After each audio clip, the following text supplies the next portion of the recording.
Happy mid-June, even though it feels like the middle of summer right now. So, just kind of gross out there. But I just thought I'd check in really quick. I had an email ask me about how I manage different projects and how many I have, and I just figured I'd do a quick video to answer that. So, um, I don't know is the really short answer. It's just something that has kind of come with training, I suppose.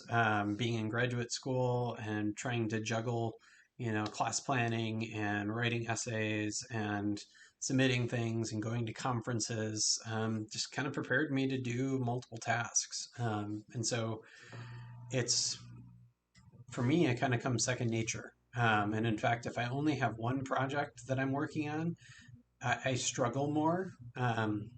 It almost works better when I have different things because when I have time to write, one of those just seems more interesting. And if I only have one and it doesn't seem interesting, then I can force it, but it doesn't work as well.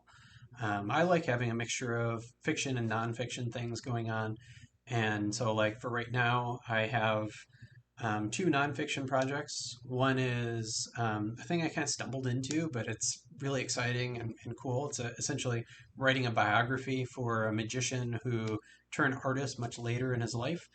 And so that's really fun. I'm working with the family estate who has all his materials.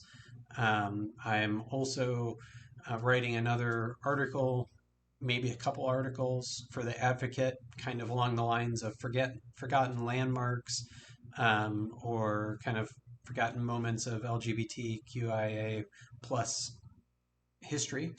Um, and so I like those. I mean, I love being able to research and kind of dig into the past.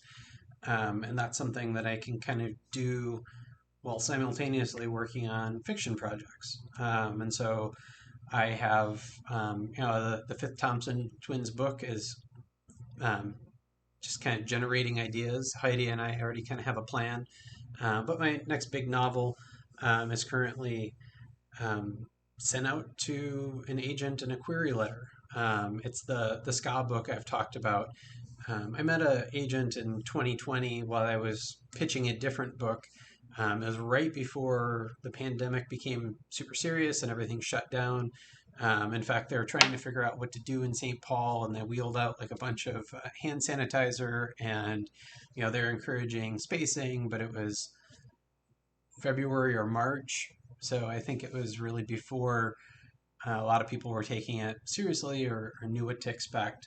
But anyway, in passing, I happened to mention this ska book, and the agent and I kind of chatted, and it was a common interest, and we were kind of talking about concerts we'd gone to and whatever. So he said, "Hey, if you ever finish that book, send it to me." And I reconnected with him, and now that it's gone through revisions and edits and that stuff, I feel pretty confident about where it's at. Um, so I sent it over to him, and that. Well, I'll just read you the quick blurb. Actually, it was put together by Anthony, who also helped be an early reader and give me feedback on it. And I sent him a bunch of blurbs that I was kind of thinking about, and he brought a couple of them together in a really creative way. So the blurb I used, thanks Anthony, comes from him. So it is Ann Arbor, Michigan, 1990. Louie is drowning his sorrows in crappy retail jobs while trying to avoid the inevitable transition into pending adulthood.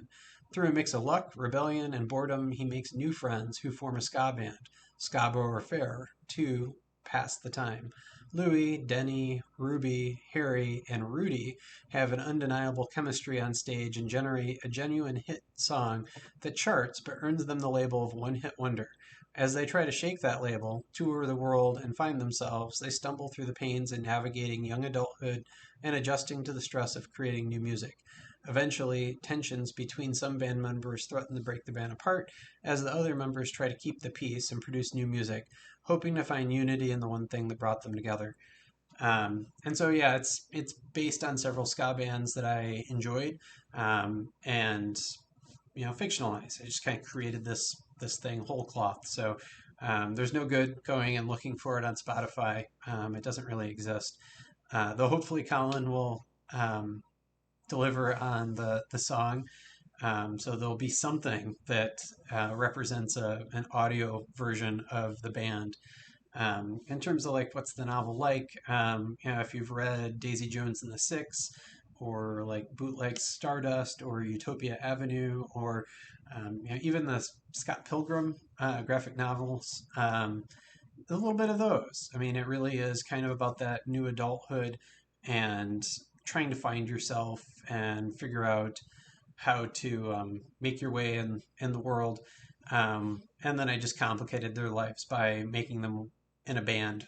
So outside of family dynamics, there's the band dynamics and everything else. So I don't know. For me, it just kind of works to have multiple projects, and that way, when I have time to write, there's always something that piques my interest. So anyway, hope you have a great start to the summer, and don't melt out there. Bye.